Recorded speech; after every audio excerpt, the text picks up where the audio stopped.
What's up, everyone? It's Brandon here again for another video. So, you've seen the title, Consumerism.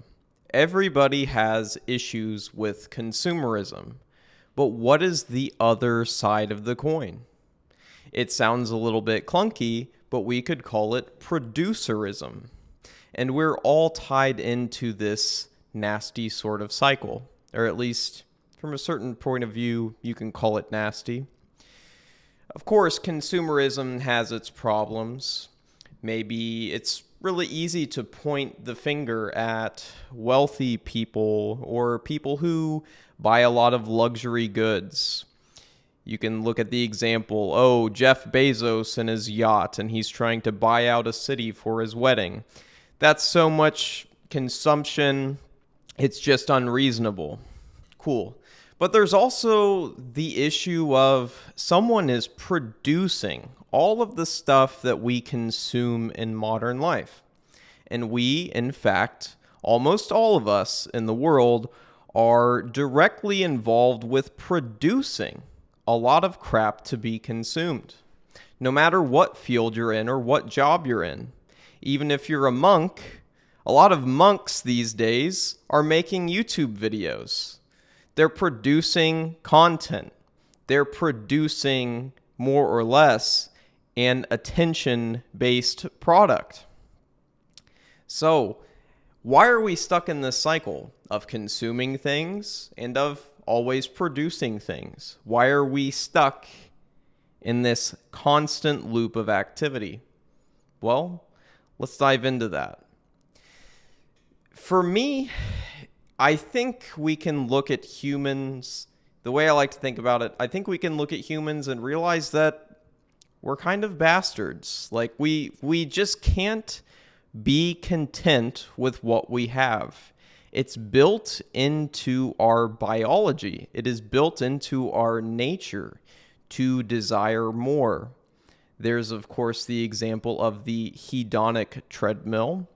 This is a thing in psychology that plays mostly off of the dopamine system. You chase after certain rewards. As soon as you get close to the reward, your dopamine sort of peaks.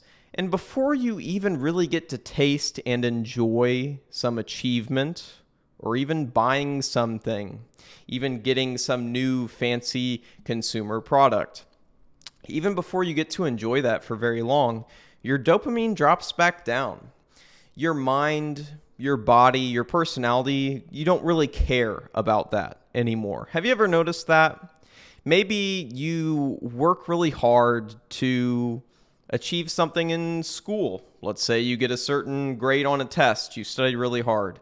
The next week, you probably don't even care about that. You're not even thinking about it. It's not even in your consciousness whatsoever anymore. It's just gone to all of your other memories that you'd never even pick up. It's gone into that realm of insignificance. Even if you make an achievement in fitness, let's say, or in a sport, or in a job, maybe you get that promotion that you've been trying to get, or maybe you get that raise that you've wanted.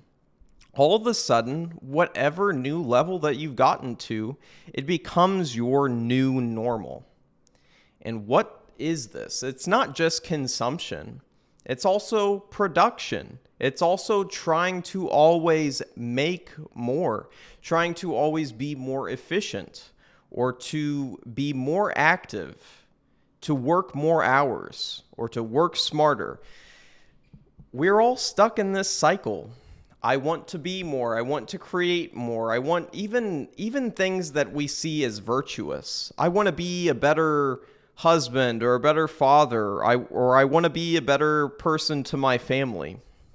It's all a contest.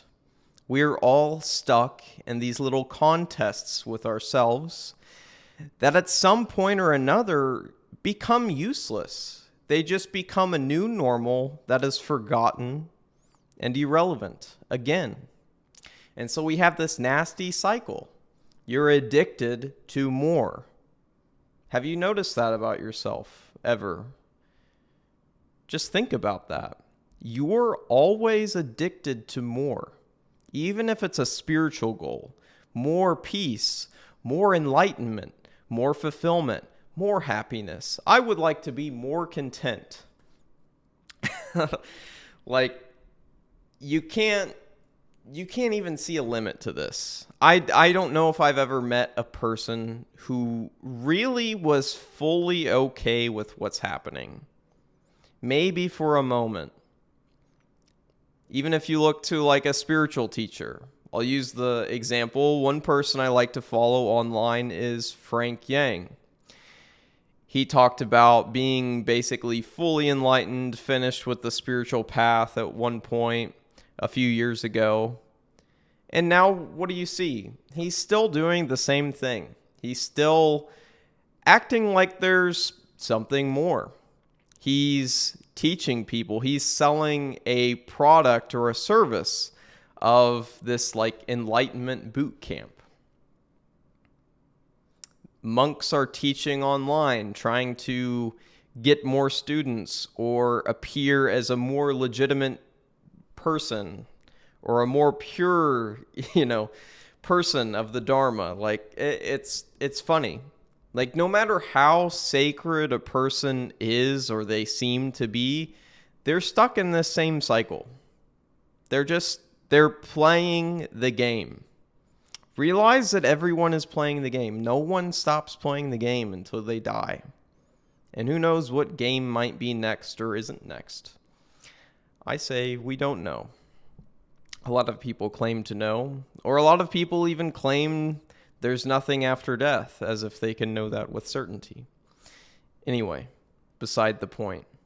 We are in this cycle of consuming more shit, trying to produce more shit.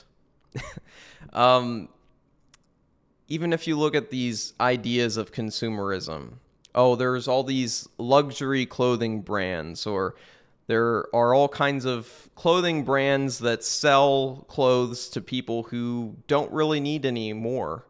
We have a full wardrobe, but we're going to buy more and buy nicer stuff and buy more name brand stuff. But there's also people producing it. They're happy to line up for a low wage and produce this stuff because they themselves would like to consume a little bit better quality of living. They'd like a little bit better quality food for them and their family at night when they eat dinner. Or they'd like a little bit better bed to sleep in. Maybe they're tired of sleeping on the floor.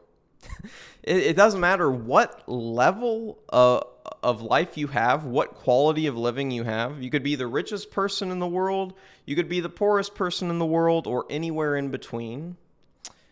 There are always steps in life where we're trying to claw and get more. We are greedy. Even when we try to stop and be content, just be grateful. You should be grateful. Be grateful for your life. Be grateful for what you have. What are you trying to do there? You're being greedy. You're just trying to be greedy for more in that moment by sucking the life and the juice out of what you already have in life. Like the conditions that are already there. You could say that's almost a spiritual practice. A lot of spiritual practices get pulled into this notion of gratitude. If you think about gratitude in another way, it's kind of like you're like a vampire trying to suck the juices out of your victim.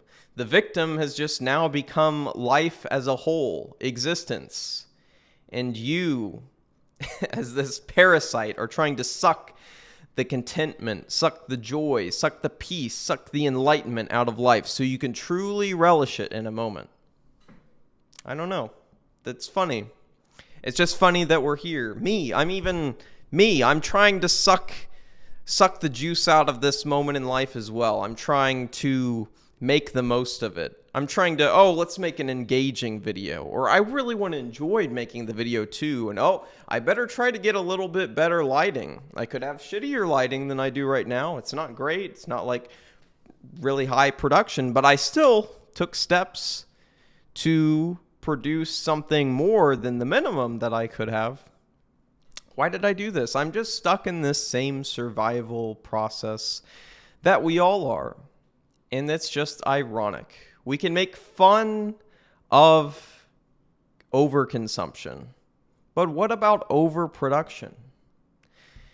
It seems like every time there's a new technological achievement or a new degree of efficiency is found, a great example is just looking at the Industrial Revolution as a whole.